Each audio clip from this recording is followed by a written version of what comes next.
एक गोपी अपने सिर पर एक डलिया में बहुत सारे फल लेकर के और बेचवे के काजे जा रही है और रास्ता भर कहती जा रही है, अरे कोई आम ले लो, कोई सेब ले लो, कोई अमरूद ले। और पूरे ब्रजमंडल में चिल्लाती वही जा रही है, आम ले लो, सेब ले लो, अमरूद ले लो, संतरा ले लो।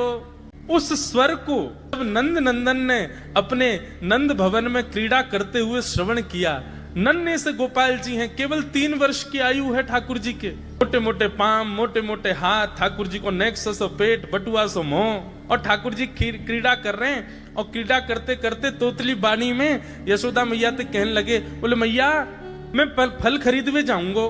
मैया बोली लाला ऐसे ना मिलो करें, फल बेचवे वाले को कछु देनो पड़े, तेरे पास तो कछु है ना है, तू कमावे धमावे तो है ना है, इतना बड़ो है गो, अब वो घर में बैठो रे, 3 वर्ष के ठाकुर जी बस। ठाकुर जी बोले मैया जे नंद भवन कौन को है? बोले तेरो है। लाख गैया कौन की है? बोले जेऊ तेरी है। और ये नंद बाबा कौन को है? बोले येऊ तेरो। और मैया तू कौन की है? बोले मैं भी तेरी हूँ। मैं इतनी सबरी संपत्ति को मालिक हूँ, तू यूं कैसे कह रही है? मैं जो कमाऊं धमाऊं ना, ये सबरो मेरो ही है मैया। और मैया देख आज मैं तेरे सामने फल खरीद के लाऊंगा। बोली जा, मैं भी तो देखूं कैसे जाएगा। सो ठाकुर जी फल खरीदने के लिए जा रहे हैं नन्हे से ठाकुर जी। और कहाँ लेके जा रहे हैं?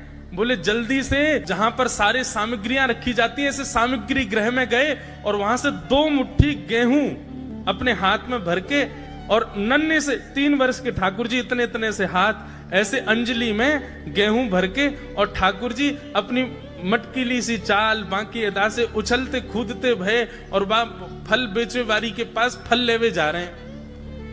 यशोदा मैया एक झांक करके एक तरफ से ठाकुर जी की इस लीला को देख रही है। अब कूदते भाई ठाकुर जी जा रहे हैं, जितने गेहूं लिए, कितने गेहूं आए होंगे ठाकुर जी के हाथ में? ज्यादा से ज्यादा आए होंगे 25-30।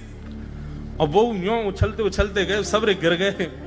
अरे कोई आम ले लो, सेब ले लो, अमरूद ले लो कहती हुई जैसे ही जा रही थी, तभी उसकी दृष्टि पड़ी एक गली में, और वो गली जा रही थी नंद भवन की ओर। नंद भवन से नन्हे से बालक, नन्हे से सांवरे सलोने ठाकुर जी, छोटी सी धोती पहनी है, हाथन में पद्म राग के कड़ूला पहने हैं, गले में कौस्तुभ मणि पहनी है, सुंदर घुंघराले केशन को गूंथ करके यशोदा मैया ने ऊपर सुंदर मोतीन से लड़ बांध करके वहां में एक मोर पीछ लगायो भयो है। नन्हे से ठाकुर जी इतनी व्याकुल भरी दृष्टि से देख रहे हैं उस फल बेचने वाली को कि कहीं चली ना जाए, वहां से पहले मैं जाके आते फल ले लूं।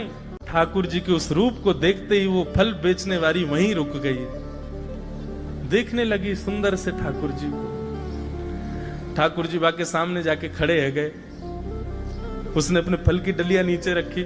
ठाकुर जी फल देख रहे हैं कौन से लेने।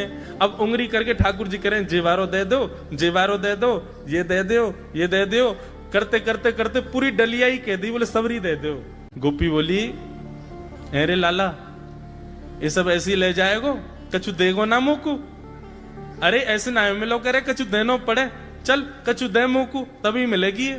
ठाकुर जी बोले तो फिर रो काहे क्यों रही है? मैं ऐसे थोड़ी लेके जाऊंगा, नंद बाबा को ला लाऊं, मेरी सभी संपत्ति है, मैं अपनी संपत्ति में से कछु हिस्सा तुमको दूंगा तब फल लेके जाऊंगा।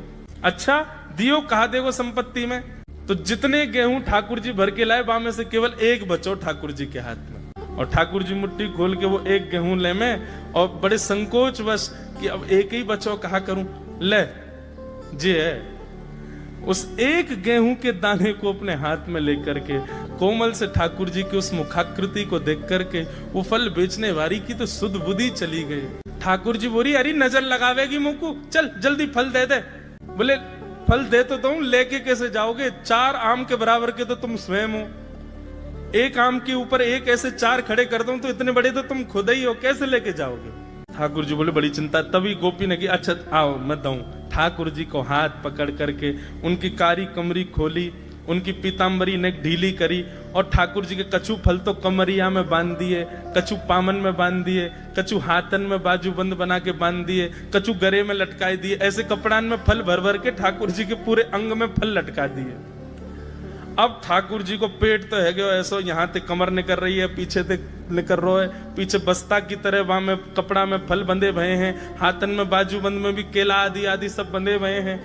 और ऐसे ठाकुर जी मटकते भये, उछलते भये, और बड़ो श्रम है रोए, उठा नहीं पा रहे पाम को, इतना भारी है गयो पाम।